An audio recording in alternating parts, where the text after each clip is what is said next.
Hi dear student, मैं सुभाष मिश्रा ज्ञान learn channel में आपका स्वागत है। देखिए, हम लोग आज परमाणु संरचना के फोर्थ पार्ट में जानने वाले हैं केमिस्ट्री में।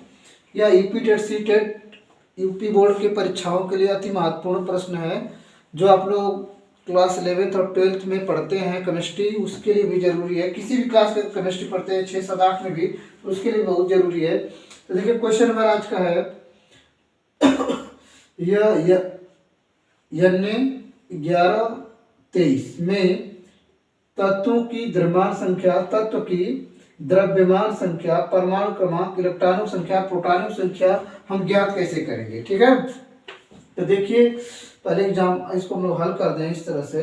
तो यानी यह है हमारा 11 और यह 23। ठीक है, तो इसमें सूत्र जानिए, इलेक्ट्रॉनों की संख्या बराबर होगा परमाणु क्रमांक। क्या होगा? परमाणु क्रमांक। ठीक, बराबर प्रोटॉनों की संख्या। ठीक है, यह देखिए इलेक्ट्रॉन ई, यह जेड और यह पी किसके बराबर होंगे? सब 11 हो जाएंगे। क्या हो गए? 11। अब हमको चाहिए द्रव्यमान संख्या। क्या है? द्रव्यमान संख्या होगी बराबर m बराबर कितना? 23। अब हमको चाहिए न्यूट्रॉनों की संख्या। न्यूट्रॉनों की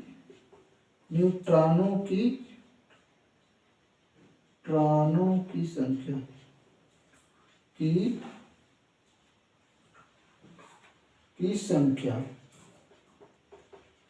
बराबर m, यह है m equal to m minus Z.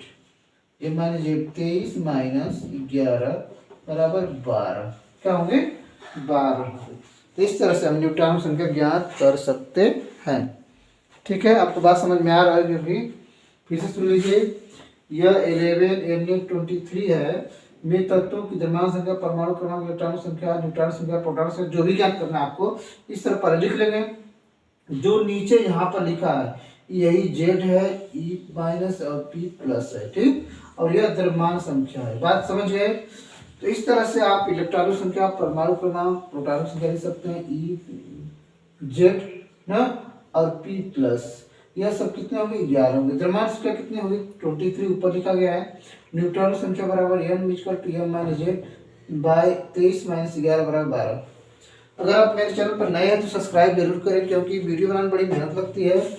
आप लोग तक पहुंचाने में बहुत खर्च भी आता है, लेकिन इसके लिए आप लोग सब्सक्राइब जरूर करें, सहयोग करें थोड़ा। और आप लोग को ज्ञान तो मिल ही रहा है। मेरे चैनल को सब्सक्राइब जरूर करें, लाइक करें और दोस्तों को शेयर भी करें, क्योंकि आप लोग को जितना वीडियो देखेंगे उतना ही अच्छा लगेगा। देखिए अगला है 3 विभिन्न तत्वों। क्वेश्चन है 3 विभिन्न तत्वों की द्रव्यमान संख्या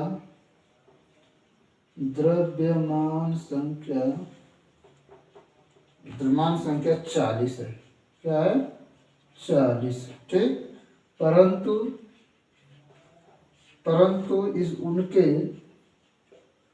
उनके परमाणु क्रमांक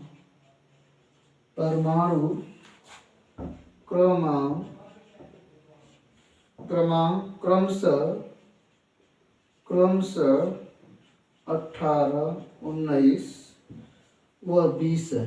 वह क्या है? 20 है। इन तीनों में कितने प्रोटॉन व न्यूट्रॉन होंगे? ठीक है, कितने प्रोटॉन और न्यूट्रॉन होंगे? बात समझ में आ रही है आपको? प्रश्न समझ में आ जाना चाहिए। क्या बोल रहा है? कहता कि 3 विभिन्न तत्वों के द्रव्यमान 40 है, परंतु उनके परमाणु क्रमांक कितना? 18, 19, 20 है। मान लीजिए इसको हल कर दे इस तरह से। मान लीजिए तत्व है कोई ए, इसका परमाणु क्रमांक 18, इसका परमाणु भार 40, और बी है उसका भी 18, इसका परमाणु 40, और सी है इसका 20 और इसका 40 है। तो पूछ रहा है कि इलेक्ट्रॉन प्रोटॉन न्यूट्रॉन बताइए कितने, तीनों में कितने न्यूट्रॉन और प्रोटॉन है। ठीक है, तो देखिए हम बता दें आप लोग को, मतलब पहले वाले में नंबर 1 की बात करें तो प्रत्येक में पहले में प्रोटॉनों की संख्या, प्रोटॉनों की संख्या होगी कितना, Z = 18। क्या होगी, 18। इसी में न्यूट्रॉन कितने होंगे, न्यूट्रॉन बराबर बताएं आपको M-Z, तो 40 - 18 कितना होगा, 22। ठीक है, 22 जाएंगे पहले के लिए। इसके लिए अब दूसरे के लिए देखिए, इसमें प्रोटॉनों की संख्या हो जाएगी कितनी, प्रोटॉनों की, इसका 19 है, सॉरी 19, प्रोटॉनों की संख्या हो जाएगी, संख्या बराबर Z = 19। ठीक, तो इसमें न्यूट्रॉन हो जाएंगे M-Z, यह होगा 40 - 19 मतलब 21। क्या होंगे, 21 हो जाएंगे। ठीक है, और तीसरे में प्रोटॉनों की संख्या हो जाएगी, प्रोटॉनों की संख्या,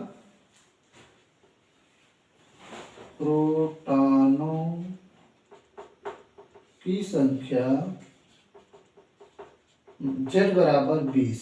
ठीक है, तो इसमें न्यूट्रॉन हो जाएंगे M-Z, तो इस सबका द्रव्यमान एक ही है, 40 - 20 बराबर 20 हो जाएगी। ठीक, इस तरह आपको समझ में आ जाना चाहिए।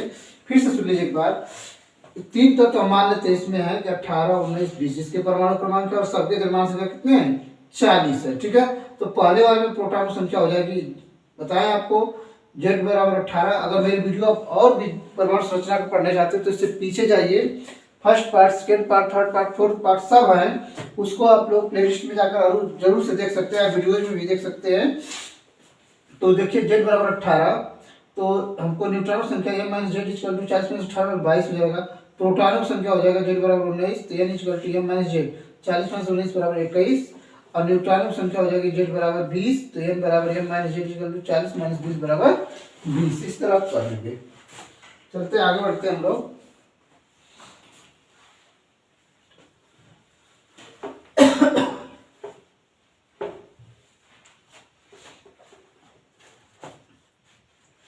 देखिए अगला सवाल आज के लिए, क्वेश्चन नंबर 3।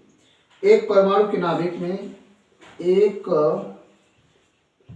परमाणु के नाभिक में 12 न्यूट्रॉन और 11 प्रोटॉन है। ठीक है, उसकी द्रव्यमान संख्या क्या होगी, उसकी द्रव्यमान संख्या क्या होगी, और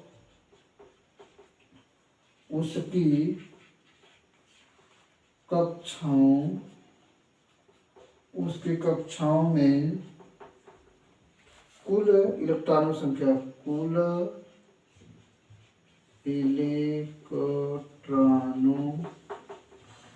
की संख्या कितनी है। ठीक है, तो उस कक्षाओं में इलेक्ट्रॉन कितनी है, मतलब क्या क्या पूछ रहा है। देखिए पहले हमसे पूछ रहा है इलेक्ट्रॉन, और यहाँ पूछ रहा है द्रव्यमान संख्या। दो चीज पूछ रहा है हमसे, मतलब एक परमाणु के नाभिक में 12 न्यूट्रॉन और 11 प्रोटॉन है, उसकी द्रव्यमान संख्या क्या होगी, और उसकी कक्षाओं में इलेक्ट्रॉनों की संख्या, कुल इलेक्ट्रॉनों की संख्या कितनी होगी। ठीक है, तो देखिए अब न्यूट्रॉन दिया, तो न्यूट्रॉन क्या लिख लीजिए, न्यूट्रॉनों की संख्या बराबर 12, प्रोटॉनों की संख्या बराबर संख्या बराबर 11। ठीक है, तो द्रव्यमान संख्या क्या होगा? द्रव्यमान संख्या बराबर यम इजकल टू जेड प्लस यम। ठीक है, तो 12 मतलब 11 प्लस 12 बराबर 23 हो जाएगा। ठीक, यह हो गया। और कुल इलेक्ट्रॉन पूछ रहा है, तो कुल इलेक्ट्रॉन कक्षाओं में, कुल इलेक्ट्रॉन कक्षाओं में कुल इलेक्ट्रॉन बराबर हो जाएगा Z इजकल टू 11। जितना Z होगा वही इलेक्ट्रॉनों की संख्या होगी। ठीक है, कितना होगी? 11। ठीक, तो आपको बात समझ में आ रही होगी कि न्यूट्रॉन कितने हैं? 12 है। इलेक्ट्रॉन कितने हैं? 11 है। तो द्रव्यमान संख्या बराबर m बराबर Z प्लस n। तो 11 ना, 11 प्लस 12 बराबर 23। कक्षाओं में कुल इलेक्ट्रॉन संख्या Z बराबर 11। ठीक है, और इतने होंगे। ठीक,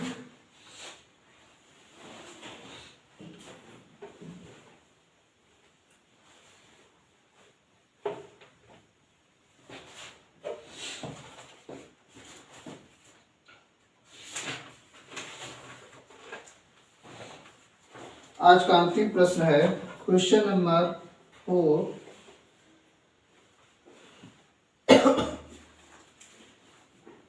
समान परमाणु क्रमांक वाले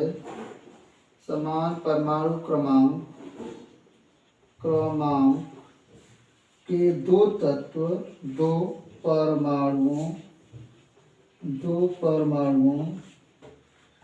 X और Y की द्रव्यमान संख्याएं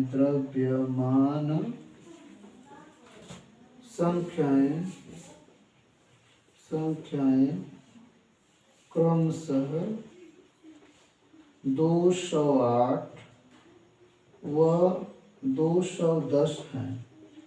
ठीक, यदि यक्स के नाभिक में 126 न्यूट्रॉन हैं, तो Y के नाभिक में न्यूट्रॉनों की संख्या बताइए। न्यूट्रॉनों की संख्या ज्ञात कीजिए। ठीक, उनका परमाणु क्रमांक भी ज्ञात कीजिए। उनका परमाणु क्रमांक भी ज्ञात कीजिए। ठीक है, तो देखिए मतलब दिया है X Y दो हैं परमाणु हैं जिनके परमाणु क्रमांक दिए हैं। इसको हम हल करें। X है, X का परमाणु क्रमांक कितना है? 208। और Y का परमाणु द्रव्यमान संख्याएं दिया हुआ है। क्या है? द्रव्यमान संख्याएं 208 इसका है और इसका द्रव्यमान संख्या 210। ठीक है, और X के नाभिक में 126 न्यूट्रॉन है। इसमें न्यूट्रॉन संख्या दिया है। इसका नहीं मान, इसका A मान लीजिए, इसको B मान लीजिए। ठीक है, तो अब ध्यान दीजिए, हमको न्यूट्रॉन तो X में प्रोटॉनों की संख्या बराबर है परमाणु क्रमांक बराबर होगा एक, मतलब इसको Z1 कर लीजिए, Z1 और इसको Z2 मान लीजिए, Z2। तो Z1 इक्वल टू हो जाएगा 208 माइनस, या इस तरह लिख लीजिए Z1 equal to M minus Z। तो 208 माइनस 126। ठीक है, कितना बचेगा? यह 2 बचेगा, यहाँ 10 होगा, 10 में से 2 जाएगा तो 8 होगा, और यहाँ 1 में से 1 निकल जाएगा तो मतलब 82 होगा। और ये इसका परमाणु क्रमांक है। और यही इसका, ठीक है। इसमें और दूसरे पूछा नाभिक में न्यूट्रॉनों की संख्या, ठीक है। यहाँ बोला समान परमाणु क्रमांक, तो Z1 दोनों का मतलब Z1 Z2 क्या लिखें, Z1 Z ही कर दें, इसका भी परमाणु क्रमांक Z और इसका भी परमाणु क्रमांक Z, क्योंकि दोनों परमाणु क्रमांक सेम है। तो Y का भी परमाणु क्रमांक क्या होगा, Y का परमाणु क्रमांक, Y का इसका भी क्या कर लीजिए, Y का परमाणु क्रमांक हो जाएगा, परमाणु क्रमांक Z इक्वल टू कितना 82। तो इसका पूछ रहा है परमाणु क्रमांक भी क्या, इसमें न्यूट्रॉनों संख्या भी पूछ रहा है Y का, तो Y में न्यूट्रॉनों संख्या हो जाएगी, Y में न्यूट्रॉनों की संख्या बराबर हो जाएगा कितना 210 माइनस 82, ठीक। तो ये 2 होगा, 10 में से जो 2 यहाँ बचा 0, 0 में से यहाँ 10, 10 में से 8 जाएगा 2 और फिर 122, क्या बचे 122, ठीक है। यह बात आपको समझ में आ रही होगी। इसमें कहा है समान परमाणु क्रमांक, तो समान परमाणु क्रमांक दोनों को मान लें, ठीक है, मान लें। और इसका x का द्रव्यमान संख्या कितना दिया हुआ है 208 यहाँ पर, और इस y का परमाणु क्रमांक कितना 210, x का परमाणु क्रमांक Z बराबर m माइनस जेड 208 माइनस 126 बराबर 62। इसी तरह से y का भी परमाणु क्रमांक वही 82 होगा। इसमें न्यूट्रॉनों की संख्या पूछा है, तो न्यूट्रॉन संख्या m माइनस जेड, तो 210 माइनस न्यूट्रॉन 82 तो 122 हो जाएंगे, ठीक है। एक मिनट, हाँ, तो 122 न्यूट्रॉन संख्या हो जाएगी, ठीक। तो इस तरह से हम लोग, और दूसरे का परमाणु क्रमांक पूछा है, तो परमाणु क्रमांक इसका भी क्या होगा 82 ही होगा। तो आज की वीडियो में इतना ही हम लोग, और वीडियो देखने के लिए मेरे चैनल को सब्सक्राइब जरूर करें, लाइक करें, दोस्तों को शेयर कमेंट करें। यूपी बोर्ड की परीक्षाएं बहुत जल्दी होने वाली हैं, इस महीने बाद मार्च में तो होंगी ही चुनाव के बाद, तो इससे आप लोग तैनात रहें, पढ़ें लिखें, और धन्यवाद आपको।